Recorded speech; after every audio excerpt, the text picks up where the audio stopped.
welcome for Andy Schwab. Thank you. Well, good morning, good afternoon, no, still good morning. So yeah, I graduated in 1984, so that was quite a few years ago. And when the reason I got to mix software and hardware together, by the way, the computer science side of the equation was kind of in the sciences. They weren't real engineers at the time. So the only way I could get software stuff was my junior year, UCF switched from a quarter catalog to a semester catalog. And in doing so, I had a bunch of gaps in my program in order to graduate, so I got to take a bunch of software classes. You all take that for granted today in a computer engineering program. But I realized early on that you can't have one without the other. They're both kind of needed to actually accomplish cool things. I was born a nerd. I've been a nerd all my life. I'm engineer by DNA is what I tell people. And so I've had the opportunities to learn and grow and continually educate myself on technologies. As everybody understands that your learning doesn't stop when you leave here and go into the real world. You've got to have a passion around it and want to understand, to make a difference, to make a change, make this place a better place. And to do that, I'm constantly consuming information. To stay abreast, to understand what's going on, reading, staying engaged with friends at the universities and research departments, things like that. So it's a lifelong learning role that we're going to be playing. So each one of you, I would plant that seed in your head that when you graduate from UCF here and go out into the world and try and make a difference, your goal is to continue to learn and grow as an engineer, as a software developer, as a technology expert. Never stops, because as everybody understands, and we'll talk a little bit about that in my talk today, how much the world is changing and why that's impactful and why that's important and an opportunity for us ahead of us. So I envy you all, because you all are starting on some great paths here. And technology has an opportunity to really transform the world around us, and so you all are the stewards of that, and it will have an opportunity to have huge impacts. So, as Tim mentioned, one of the things that I learned along the path to get where I am today is that we're all doing things for a reason. We're not just creating the best technology possible, but we're trying to move the needle. We're trying to drive for me at Disney, it was improving the guest experience. At NASCAR, it's making the cars safer, or making them the competition better, or making the fan more engaged. Those are all the goals I have. I leverage technology to make those things happen. So I encourage you, wherever you go, whatever career path you head down, is to understand what it is you're trying to accomplish, and then apply the skills that you've been given here at UCF toward those end goals. So those are some of the things we'll talk about. And the way I've structured my talk this morning is really, I'm going to give you some tenets, some things, some ground based things that you should walk away with an understanding. So when you get out into the workplace, you apply them. Then I'm going to show you how I apply those principles to innovate at NASCAR specifically. And if you have questions along the way, feel free. We'll have opportunities to talk. So the buzzword of today is innovation, right? That innovation series we have here. I often think sometimes words like that are overused, because it's used all too often. It dilutes the value of it. Can I just ask a question? Raise your hand if you have a definition for the word innovation. Love to hear it. Yeah. Well, it's using already available technologies in a new way to get a better result. So using available technologies, maybe in a whole new concept, to create new opportunities, right? That, just paraphrasing a little bit. Is that right? Agreed, right? That is one way to innovate. New ideas. New ideas. So brand new ideas. Solving a problem from a whole new angle, maybe, is another way to say that. I think that's also a good definition. So the key to know about innovation, so both of those are really good definitions, is that there's actually a process. There's a way you can think about things and attack a situation to create innovation opportunities. Innovation isn't just somebody sitting around, a big light bulb lights above their head, and they come up with a new idea, and wow, I've invented something new and we've innovated. It isn't the way it really works in the real world. You've got to apply basic principles. So think about some of the engineering basic classes you've taken. There's your step-by-step things that you follow through, and you will have successful outcomes every single time. Just give you a little bit of background about myself, and Tim gave you a little bit of highlight. I started my career, I left UCF and started at Kennedy Space Center working for McDonnell Douglas. I worked there over 10 years. I ended up leading several of the labs that were innovating in the space of space science. I left there, worked for Lockheed Martin for several years, figured out ways to make missiles blow up better. And then I went on to Disney and invented, I have patents around FastPass, PhotoPass, and a lot of the really innovative things that drove guest experience things at Disney. And now I'm at NASCAR and I'm trying to innovate in that space there. But it's a way of thinking and it's a process, and it's all the skills that I learned in my undergraduate years applied to help kind of give me a good foundation. But it's really the shift in thinking and my understanding of what I am trying to accomplish and then applying those skills to it. So I'm just trying to give you some of the way to think about it. So innovation, that's why we're here. And really, it is the engine which will help a company grow. Your job, anywhere you work, is to try and help your company grow, right? The goal is successful business. The successful business can survive. That successful business can have an impact on the social, the environment, on innovating product, whatever. But your job is to help your company grow. And you're the engine for that. I believe technology has the biggest impact anywhere on anything in any company. It is pervasive across every part of every business today. Technology, specifically an engineering discipline, is going to be there to drive it. And to prove that, I'll give you just some interesting statistics that I was reading about recently. And terms you guys all know, 5 exabytes, that's a lot, right? If you looked at from 0 to 2003, the known history of mankind, and you digitize it, you would have created 5 exabytes of data, right? Information. So, okay, that's a data point. Next data point is, in the years 2003 to 2010, we created 5 exabytes every 2 days, right? So the amount of information we're generating, the way we're digitizing and using it. So these are just things put in the back of your mind. We'll talk about how that applies to you later. 2010, we're up to 912 exabytes. So look at the geometric progression that we're applying here. And by the way, 2012, we create 5 exabytes every 10 minutes. So the amount of data, the amount of information that we're creating and chomping and making available. Now, there's a hierarchy of data. There's data, there's information, knowledge, and wisdom. So there's lots of data out there, but we got to figure out ways to make wisdom out of it. But just a data point. Technology, right? Digitizing everything, the amount of information available is unbelievable. In fact, today a Maasai warrior out in the middle of the bush in Africa has more information at their fingertips than President Clinton had, period. So they have cell phones out there, and by the way, they do almost all their purchasing and transactions now with cell phones, with texting. So you go buy that goat out in the middle of Africa, or that blanket or clothing, use your cell phone today. Way more information at their fingerprints than Clinton. So just, again, another data point. Wow, the world's changing, it's changing rapidly, and it's going to have a real impact on how we think about things. And it is our responsibility as those people with the knowledge and ability to make the change to make the world a better place. I believe technology can enhance the environment around us, enhance the world around us, and make life better for people.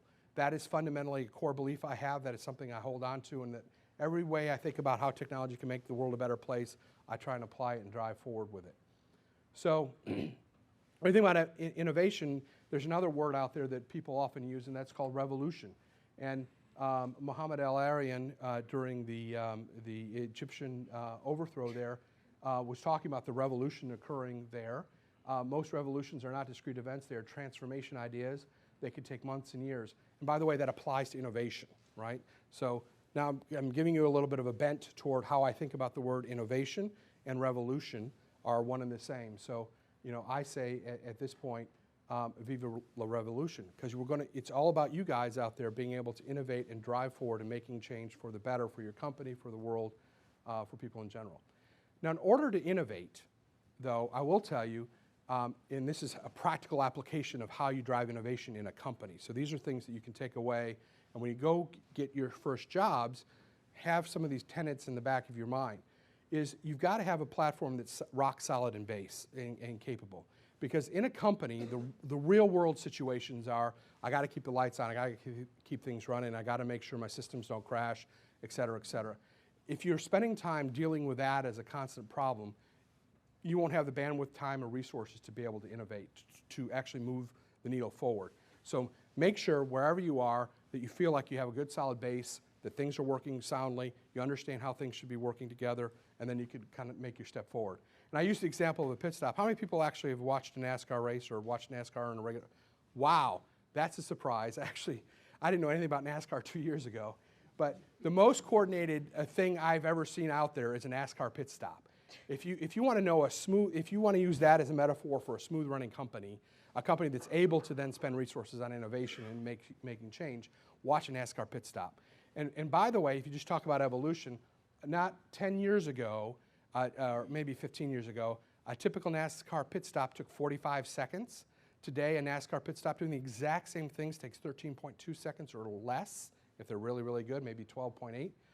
They're changing 4 tires, filling up the gas. They're jacking the car up, jacking the car down, cleaning the windshield, maybe making repairs and getting the car on its way. And by the way, the difference between a 20-second pit stop and a 13-second pit stop is about 10 car lengths by the time you get back on the track. So you've lost 10 places that you've got to earn back. So pit stops are critical. So I use this as a metaphor for a smooth running company. If you've got that working well and things are humming along, your opportunity for innovation is going to get there. So when you're first assigned, when you first get your jobs, you probably oftentimes, as the new kid on the block, aren't going to be working on the latest, coolest project. But you may be working on ways to get your environment better, more stable, and more reliable. And your contribution toward innovation is that you're going to make sure that the business is running smoothly, efficiently, and effectively so that you can apply your resources outward. And the other thing you got to remember is getting the right people together is innovation. Innovation doesn't ever happen in a vacuum. You've got to bring people together, you've got to have a seat at the table, and you've got to have good dialogue and make sure that you have the right perspectives across a company. Again, most companies have a lot of different perspectives. So let's take Disney, for example. There's creative perspective, there's business perspective, there's technology operations perspective, there's guest operations perspective, et cetera, that all need to be part of the thinking of the process of moving toward innovation. So you're a piece of the puzzle, and you've got to remember that. Again, as engineers, you're responsible for either product creation or design or build of a new thing. You might be part of the overall business perspective. So you've got to make sure that you build the relationships that keep you together talking about that. And this allows that transformation to occur. By having those people in place and talking amongst yourselves, you actually can allow innovation to occur. Another common way that the world thinks today in the business marketplace is about risk and risk avoidance. And this slide here is to help you think that maybe there's a different way of thinking.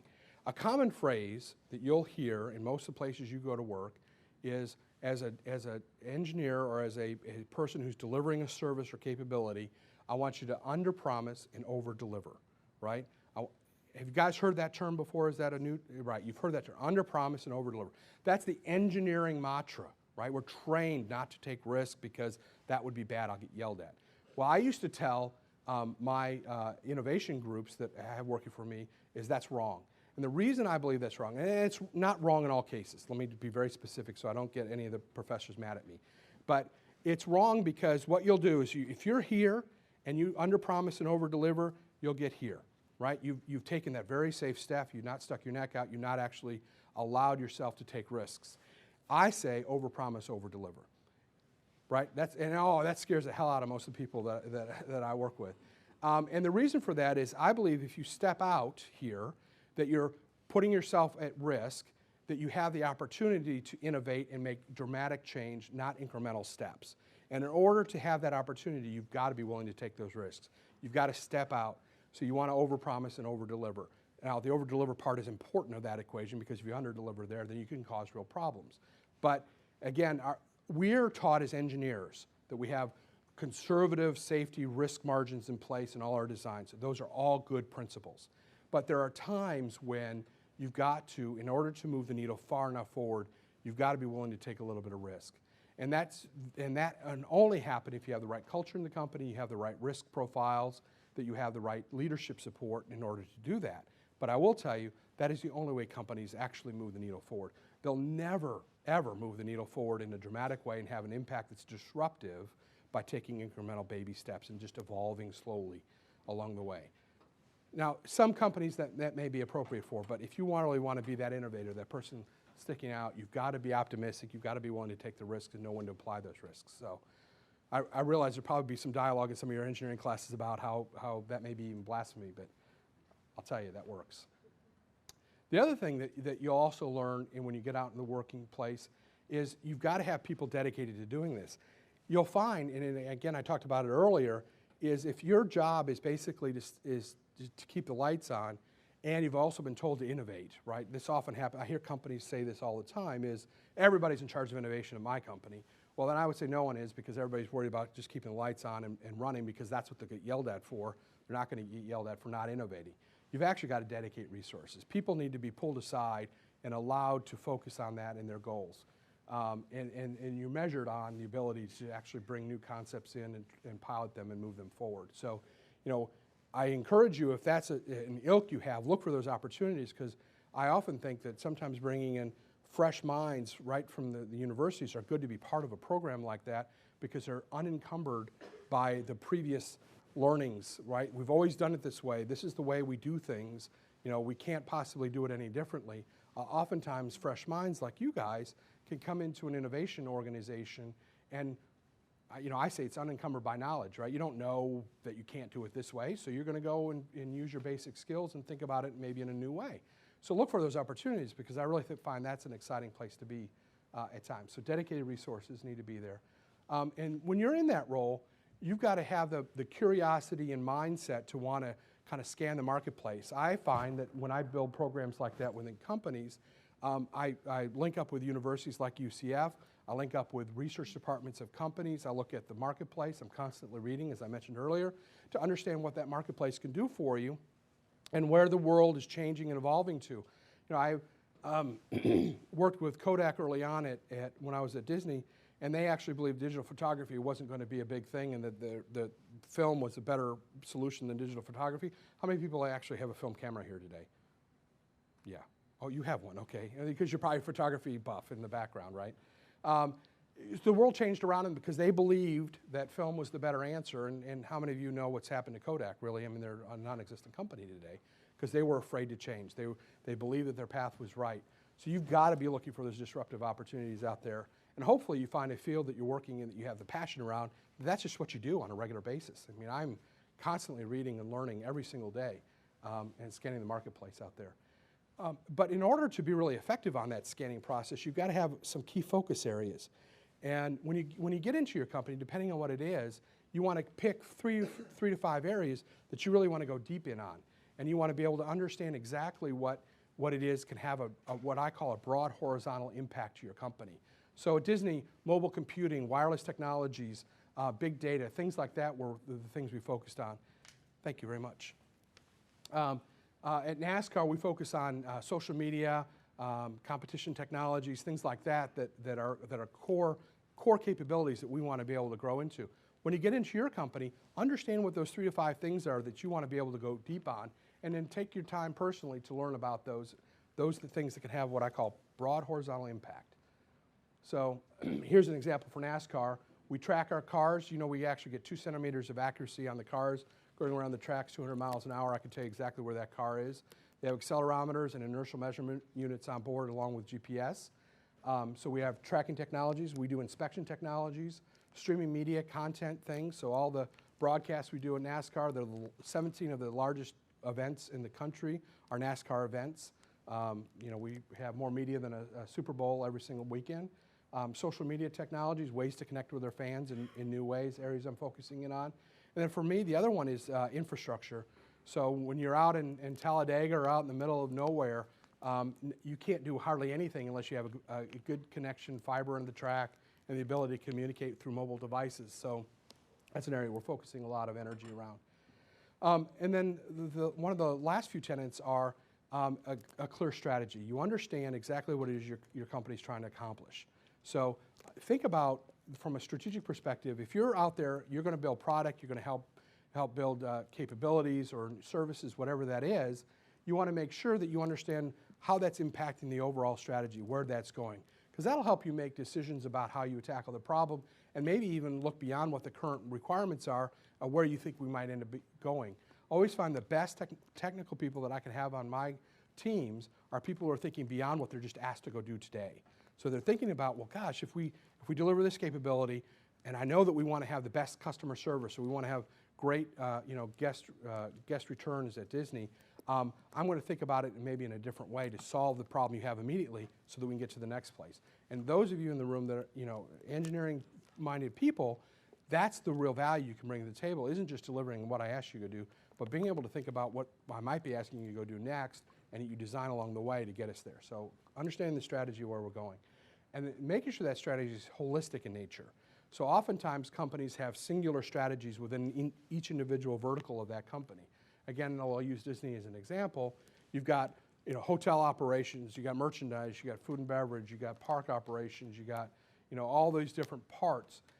A good holistic strategy encompasses all of those, including technology and creativity, that's the Disney side, and allows you to think holistically around a single strategy, but you look at it from different angles. So the technical people will look at this strategy this way, the operations people will look at it this way, the creative people, et cetera. So be a part of that strategy, understand what that strategy is, ask the question when you get to your company, what is our business strategy and how does technology play or engineering play a role in that? So I'll just go through the example here at NASCAR. It's all about our media competition, the technology platforms, and then our partners, broadcast partners, are the 4 key elements that I make sure are all tied together when we develop a strategy. The other part about innovation and building things you got to understand is that it's an iterative process. You understand, create, evaluate, and go back and close that loop again. And it's a constant evolution. One of the things when I told you dedicated resources about, around innovation, the job of those folks not only is to come up with the great new ideas, but it's also say what you shouldn't be working on. Because there's often times where there are red herrings out there, paths that you might head down, technologies you might invest in, that really are just short-term value things. Look for the next leap. Don't get distracted. And often, another quote that I've used in the past is, don't let a bunch of good ideas get in the way of a great idea. Because you can often find yourself squirreled away in solving a bunch of little cool things where you're missing the opportunity, resources, time, or focus to do that one great idea. And then leadership support. Make sure wherever you are that if you're going to drive innovation and change, that you have top-down leadership support, because oftentimes you'll get resistance from the people who are used to doing things the old way. You're the young gun up here, the new kid doesn't know anything, what the hell do you know? You've got to make sure you got the support in order to be able to get things to move forward. You're going to be the fresh minds out there helping drive change and transformation within a company. And then also know that innovation and the transformation of a company like this takes time, and you need to make sure that that's understood by your company as well. This innovation process chart here really is just about when to involve people. I often find it works best when you have a small group of people dedicated to kind of iterate around a ton of good ideas, and you don't start bringing in the number of people, which this axis here is the number of people, until you're really ready to implement. Because what you'll find also, especially as the new kids on the block, is when you come into companies, people have done things a certain way for a long time. This is the way you do it. This is why it is this way. We'll tell you all the reasons that all these great ideas might not work.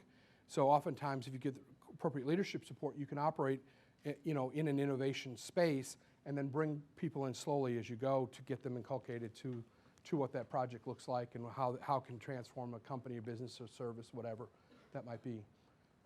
So let's talk a little bit about NASCAR. So I saw a lot of hands actually watch a little bit of NASCAR here. I don't know if you know some of these things here, but equivalent to Super Bowl every weekend. I think I mentioned that 1,800 workers travel with the race teams, and sometimes we're the largest city in a state when we show up. So like when we go to Bristol, suddenly Bristol is now the largest city in that state when NASCAR's there. We have a bunch of national series, regional series, local series, and 2 internationals. We have tracks all over the country. We have offices all over the United States. And there's a little video I want to show you real quick that is just a day in the life at NASCAR when we go and set up technology. And it should have, it didn't have any audio, so I'll narrate as we go here. So 17 of the 20 largest sporting events are NASCAR events. I bet you guys didn't know that. 120,000 people typically come to a NASCAR race. Sometimes it's up to 250, 300,000, Daytona 500.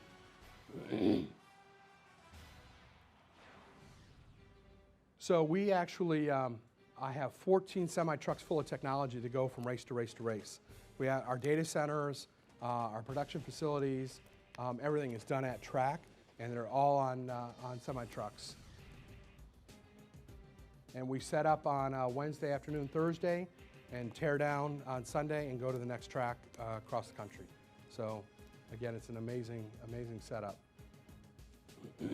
I remember when I first went to my first NASCAR race, my jaw, I just couldn't believe all that went on. Today they use very mechanical ways of measuring the car. We'll talk about how we're innovating in that space this year.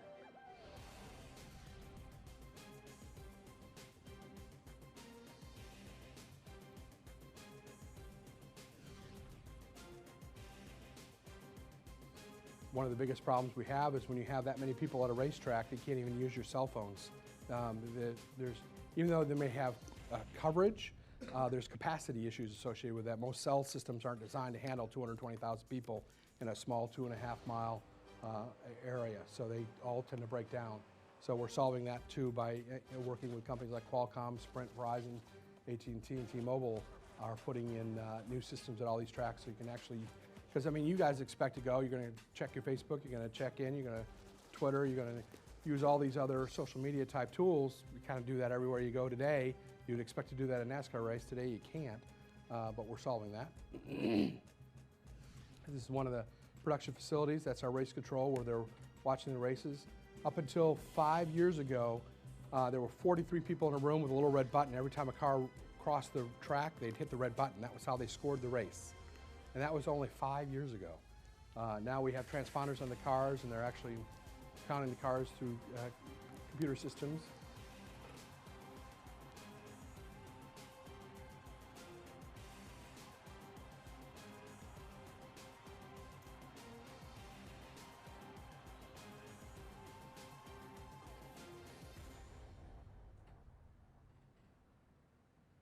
So that's just a little bit about a setup at NASCAR. So again, as I mentioned, they set up on Wednesday night, Thursday morning, and then they tear down on Sunday afternoon, and they pack it all up into a truck.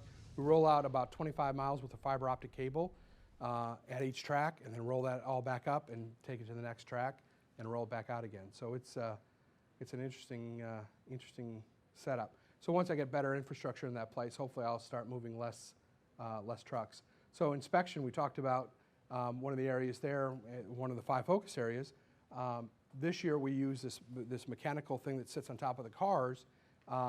Next year, actually we're piloting this year, we have a laser platform. Car drives up, RFID reads off the car, pulls in data about that car itself, shoots 80 different lasers, does 3 different inspection points on the car, and it can tell if the car is within compliance with the NASCAR rules, all done within microseconds. And before it was done very manually with mechanical measurement tools.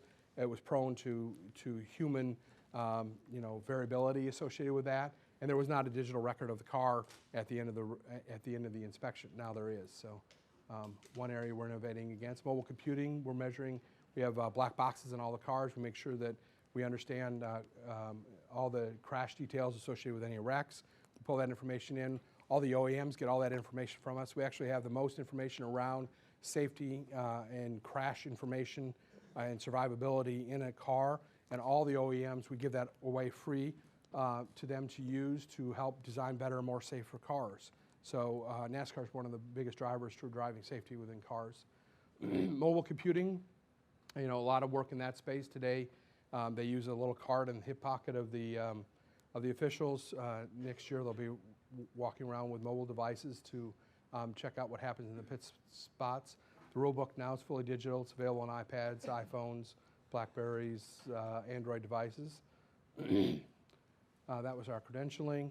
The biggest thing that I think is really interesting is how we're leveraging again, knowing where the car is every 2 centimeters. We're trying to tell the story of NASCAR, getting people to understand what's happening out on the track. It's more than a bunch of cars just going left. So we put up, we have GPS in the cars, as I mentioned. We also have GPS on the camera, so they know their field of view, so they can correlate the GPS location information with the car it's looking at and put those bubbles. So as the cars are going around, we can give you information about those cars. Again, it's about helping tell that story. Remember back about the strategy I talked about earlier. It's about knowing what it is I'm trying to accomplish. Well, I'm trying to help bring a broader audience into NASCAR. Well, in order to do that, you got to understand what's happening on the track. So I'm going to do that through technology by telling the story about what's happening out there. I'm going to use your mobile device that you bring to the racetrack. I'm going to let you pull up your iPad as you're watching it on TV at home, and you're going to get a bunch of more information to help see what's going on and drill down to things that might interest you. Well, I can only do that when I've solved the infrastructure problems, I've solved the car tracking problems, I understand how to stream media out. You know, all those 5 focus areas I talked about earlier, allowing me to do things like like you're seeing here that we're rolling out this year. A digital dashboard, we have computers on board. You know, I talked about the measurement. Now this is how you could compare pit stops between number 11 and number 48. He did it in 12.4 seconds, 13.3 seconds. Number 11 just gained 2 spots on the track by being out of the pits faster. And this allows comparisons of the winning lap speed or the current fastest lap speed to this particular driver's lap. You can select your driver on your iPad, say, I'm really interested in Danny Hamlin. How is he doing against this last guy? And this will give you the analytics because I'm pulling in so much data about those cars and every single car, and I can let you understand what's happening and how they're driving in comparison. Just some more of that. We have devices now that you can have at the tracks. You can rent these. Gives you 10 different video feeds, seeing the cars from all different angles, get all the data feeds coming out of the cars itself. This is really just a stopgap until I solve the cell phone problems at the tracks, and there's a higher penetration of smart devices for our fan base. But you'll be able to get all that kind of on your mobile device in the next year or 2.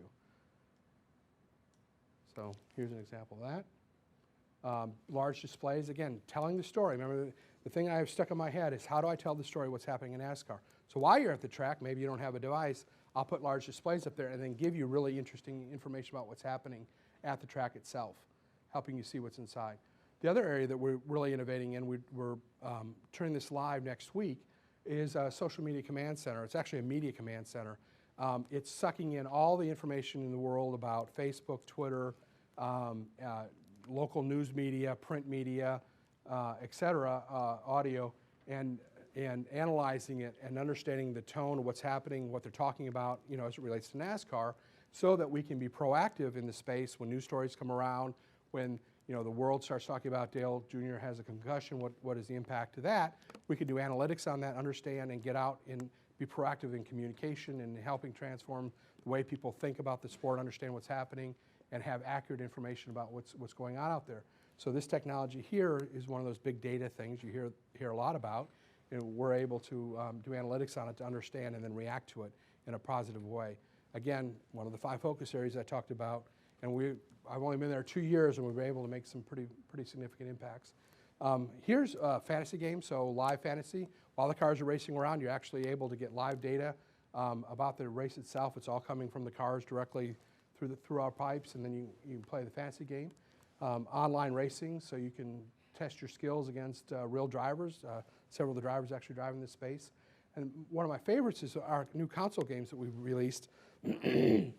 Again, why are we doing this? We're trying to hit a younger audience and trying to broaden our fan base. So the NASCAR Racing Game 2011 actually took data that we collected from real races on real drivers and applied that toward the AI engines associated with each of the cars. So Kyle Busch, number 18 over there, the M&M's car, actually drives like Kyle Busch because on that track. So however he behaves in an aggressive fashion and takes the high line, whatever that is, he'll actually drive like that because we gave all that data to the company that built this. Next year, we'll be releasing games that allow you to download the last 10 laps of the 2010 Talladega race and put yourself in Jeff Gordon's car and see if you can't do better than Jeff did in that race. And then on the horizon, we're looking at how do you become the 44th car in a NASCAR race on your Xbox at home, racing for real, not this playing against each other kind of stuff, but you're on the track virtually and see how well you do in a real race. So again, using the infrastructure I invested in, the tracking car technology, the streaming media technologies, and our infrastructure that we've tried to really build out there, we're able to do really cool things like this. They're going to meet the goal, the strategic goal that my company has, which is to broaden our fan base, to reach out to more fans and to bring in a younger demographic. So that's what I have instilled in my head, and that's what we're off doing. So that's NASCAR and the technology around it. So I went pretty quick there. So now we subject you to a barrage of questions. Sure, glad to. And they already know I get the first set, right? So, Andy, as you were talking about, you said, hey, as engineers, you might get yelled at. Yeah. Right? And so you're a boss of engineers, and these guys are going to be your employees one day. So either why did you get yelled at as a new engineer, or why do you yell at your new engineers? So what do they need to avoid doing? I would say early on, I certainly had the pre-assumption, so that I would get yelled at if I took risks. And I will say that pushing the envelope, thinking outside the box, and not doing the status quo is what I think your job is as engineers. You've got to challenge thinking around things. You've got to have the right level of support, though. Before you go off and do something willy-nilly, you've got to make sure that that makes sense, because you may not have all the context and all the information around it. So when I yell at my engineers is when they're not taking risks, when they're not actually pushing the envelope. They're just delivering exactly. If I say I need a piece of software to do X, and they do just X, but there are obvious kind of implications to that, and they haven't thought about those things, that's when I yell at them. Okay. Right? Just because they deliver what I asked for isn't what I'm looking for. I'm looking for broader thinking. You guys are smart. That's why you're in engineering and computer sciences.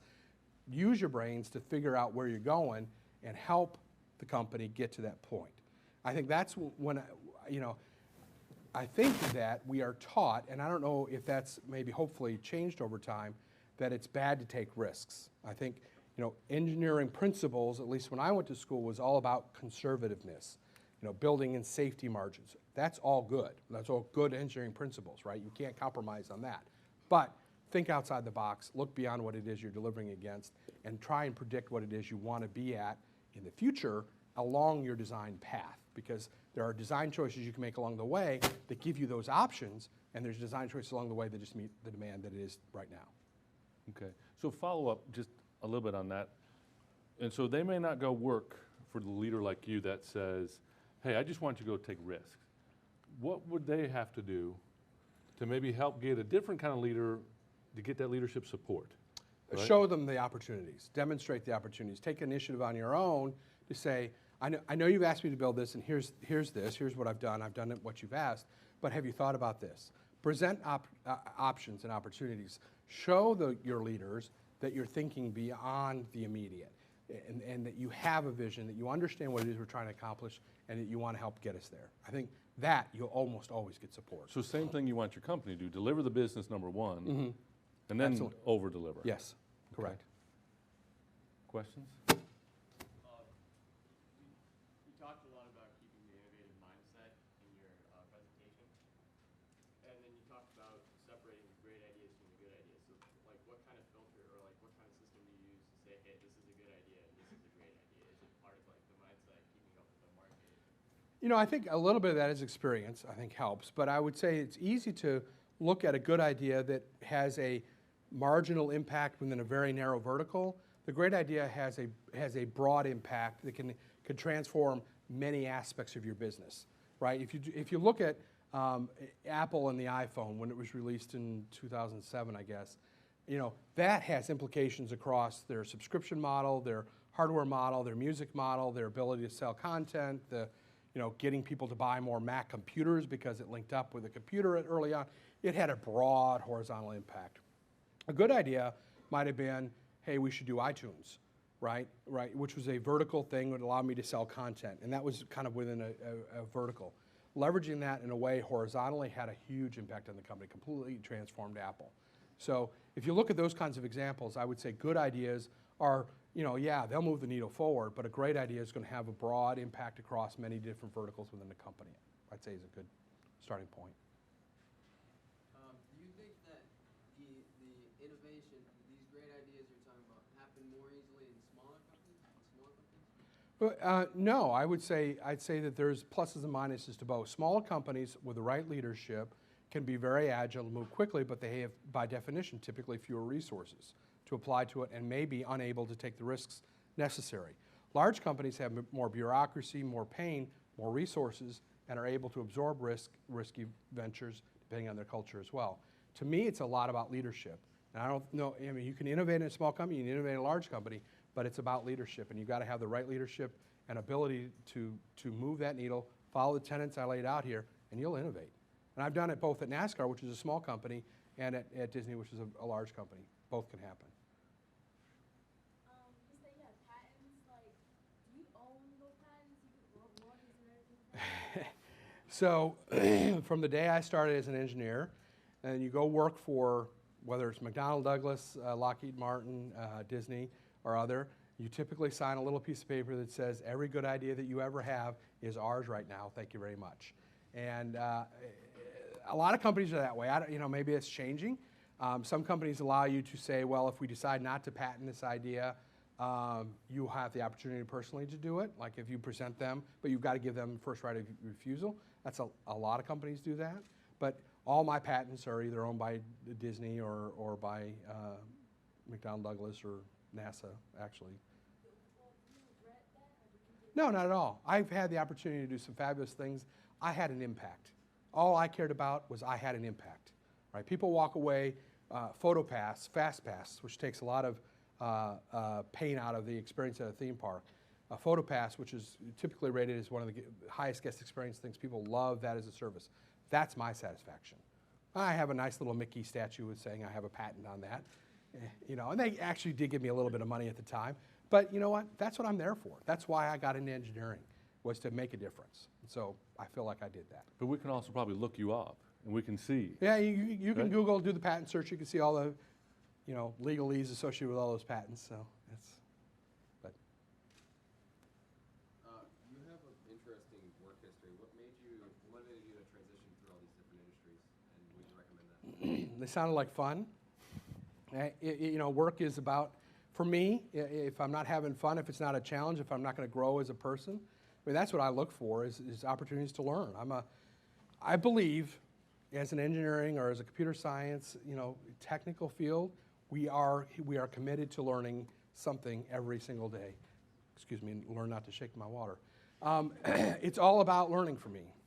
And so the Space Center was a great learning opportunity for me. I got to, you know, for those of you Unix guys, I had source code walkthroughs from the guys who developed the first Unixes all the way through to helping. If anybody runs Linux, you probably have some of my code and some of the device drivers associated with X Windows. I got to play in those spaces. So I learned a ton technically at the Space Center. Lockheed Martin, I learned about manufacturing and how to automate and make things better there. At Disney, I did everything from the cruise line systems and making that guest experience better to, you know, FastPass, PhotoPass, and learning there. And NASCAR, I didn't know anything about NASCAR. I've learned a ton. You know, I'm solving infrastructure problems. So to me, it's about opportunities to learn, be challenged, to grow as a person. That's when I take new jobs. You talked about crash data that you sent to the OEM. Yeah. When you look at NASCAR, there's kind of a limit to how fast the stock cars can actually go. Because Yeah. after a while, you all innovate with the spoiler splitters and all different technologies. What are you doing to kind of figure out what that limit is, just to make sure that your drivers don't go 300 miles an hour and start to fly away? Well, yeah, so we know we have an R&D center up in Concord, which has some of the most sophisticated engineers on the planet around automotive design, wind tunnel testing, you know, crash survivability testing, things like that. The biggest issue isn't the driver's safety, it's the fan's safety. So when you hit above 200 miles an hour and you wreck, your car can go airborne and it hits what's called the catch fence around it, and it shreds the metal, and pieces of that metal come flying into the stands. So for us, we're trying to keep the fans safe in a pragmatic way. So that's why we keep the mileage below 200 miles an hour. We also developed, working with the University of Kansas, the safer barrier, which is the wall around the racetracks, which absorbs a ton of the energy when a wreck happens, which then saves the driver as well. And so you see a ton of the wrecks that happen on a regular basis, and those guys getting out of those cars and walking away is pretty amazing. And that is sheer engineering skill right there. But it is about keeping people safe. And so we've learned that 200 miles an hour is really the threshold we can go there. Yes, sir. You were talking about being informed and knowing stuff. Isn't there like a point where it's too much information overload? Well, you know, remember I said earlier you got data, information, knowledge, and wisdom. Yeah, you've got to be at a point where you are assimilating the information into wisdom or applicable knowledge. You know, that's one way to answer the question. The other one is my slide on the 912 exabytes worth of information that we're, or 512 we're creating every 10 minutes now. It is up, I think that's the next big engineering challenge, is how to sift through that information and make knowledge out of it or wisdom out of it. So personally, I have Google filters and alerts on topics that I think are interesting. That's why I said create, your 3 to 5 focus areas, and that's where I spend most of my time reading. I do keep a broad breast of what's happening out in the marketplace, but I know mobile computing, I know, infrastructure advancements, I know, the areas that I'm focused in on really deeply, but I can't do everything, right? Medical advances, things like that are interesting, but I just can't assimilate all that. So there's kind of 2 answers to that. In the back there? Do I ever think electric race cars? Well, we've talked about it. And so imagine this, right? It's the day of the race. The master ceremony steps out and says, "Gentlemen, start your engines." It just falls flat right there. I think that you'll see different racing paradigms where electric may come into play. We're looking at several different things in that space. We are looking to make things more green. I drive a hybrid, by the way, out there. But from a visceral entertainment perspective, it's just not there today. Now, I did say, if you guys all have smartphones, I assume, there's a great app. It's called Accelerate, XLR8. And my son, when he graduated from school, wanted a Mustang with a lot of loud pipes and stuff. And I bought him that app instead. And what it does is it uses the accelerometer on your phone, and as you accelerate, it plays the engine noise really loud, and you plug it into your stereo, and you can tell it, I want it to be a Mustang, I want it to be a Camaro, I want it to be a Corvette, and it makes it sound just like that. So we might do that on the electric cars, we'll see, so you get the same rumble. So that might be a good solution for me too. Get the Accelerate app, you mount it in your car, and then use the accelerometer to tell. So I could drive my SUV like a sports car. Yeah, even when you take corners, it squeals the tires and everything. It's great. It's the greatest app ever. It's good. One more question? Yes. Question from the professorial side here. So one of the things that I've noticed, right, being a newcomer to society here and so on, is that there's actually 2 trends within America. One is the serious trend, you learn the math, you learn the good things, you learn to take that very, very slow step. And that leads to technology, good engineers, and then there's the business side, which is, the Mitt Romneys and so on, you look at the world, and you can, you take a risk, try something new. My question for you is, what do you see as the right way to make both those happen in students? I think what's interesting is, I believe, we're looking at the world we're looking at the same problems in the same way, but from different angles. And one of the pieces of value that I bring, and one of the things that I wish I had done more of when I was in school, was to understand the other perspective better, the business side of the equation better as an engineer, because I will be a better engineer if I understand the business perspective. I also work hard to translate engineering concepts, principles, and guidelines to my business partners. That's one of the areas that I think I bring a ton of value, because if they can understand the challenges and limitations and things that we have to worry about as engineers better, then they can make better decisions. And working together is what then can actually move us forward in a very positive way. If you sit as the engineer who only speaks engineeringese and can only communicate amongst yourselves, you will be limited in value. Your value will be when you can apply that in terms and context that your partners who are driving the business or whatever it is you're doing forward can understand it and actually use that as valuable input moving forward. So you've got to work hard to understand their perspectives, and they will try and work hard to understand yours, but I will tell you it's easier for you to explain it in their terms than it is for them to be able to try and understand it in our terms. Trust me, I've been there, I've tried that. So, I take it, and I think where my successes come in my career is because I worked very hard in trying to understand how to communicate on business terms the engineering things that I think about every single day. And that will serve you well as students learning how to communicate in that, so that the conversations from the business side matter. You know where you're headed, you know what they're trying to accomplish, and you can put it in terms of where you can and can't go and what you can do quickly, and have you thought about this instead of that kind of conversations. So I think that's critical that we in the engineering schools learn how to communicate to those business partners, because that's where your real value can come in. And then maybe that's part of a master's program or a PhD program or beyond, but I think it's critical. Those conversations, to make things magic, you've got to be able to speak each other's language at some level to move forward. So. I'd like to thank Andy, and some folks probably don't know this, but the reason you're actually here in this room is because of Andy. About 10 years ago, we started a CIO community practice. And Andy's been part of that and his folks for a long time. And that was part of the whole genesis of the Institute, is what do executives do, and what does that mean, and what does that mean to graduate programs? And then what does that mean to undergraduate programs? Yeah, I think this is awesome. And so it's just coming right out of that. And the thing you said is you hope you have an impact. I'm not sure, Andy, but I think you've had an impact. Well, I hope so. And it's about, the other thing you said is about world-changing solutions. And what's the Institute about? It's about helping us figure out how to deliver world-changing solutions, Yeah. right? So having that, that's what we're here for. That was That's a great awesome. message. Well, and thanks. so thank you very much for your time Oh, and my your pleasure. wisdom. My pleasure. Thank you. Thank you.